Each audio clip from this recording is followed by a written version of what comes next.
জানেন নাকি United League of Arkan হলো মিয়ানমারের রাখাইন রাজ্যের একটি প্রভাবশালী জাতিগত রাজনৈতিক সংগঠন। 2009 সালে প্রতিষ্ঠিত হওয়া এই সংগঠনটির লক্ষ্য হলো রাখাইন জনগণের জন্য আত্মনিয়ন্ত্রণ অধিকার এবং জাতীয় সমতা অর্জন করা। এই সংগঠনটির সামরিক শাখা আরকান আর্মি, যারা মিয়ানমারের রাখাইন রাজ্যে সক্রিয় একটি শক্তিশালী বৌদ্ধ নৃগোষ্ঠী ভিত্তিক বিদ্রোহী গোষ্ঠী।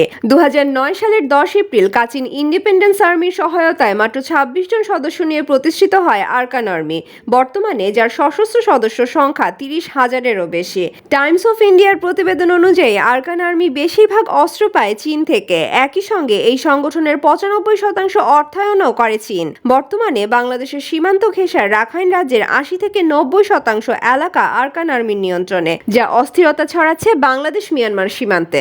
বিশেষ করে এই গোষ্ঠীর অপহরণ কাণ্ড রীতিমতো আতঙ্ক সৃষ্টির মতো। 2024 ডিসেম্বর থেকে এ পর্যন্ত আরকান আর্মি প্রায় 350 জন জেলেকে অপহরণ করে মুক্তিপণ দাবি করে। এর মধ্যে 200 জনের মতো জেলেকে কূটনৈতিক প্রচেষ্টা ও বিজিবির হস্তক্ষেপে ফিরিয়ে আনা হলেও এখনও প্রায় 150 জেলে রয়েছে তাদের জিম্মায়। এছাড়াও এরা জড়িত মাদক চোরাচালান সহ নানা অপকাণ্ডে।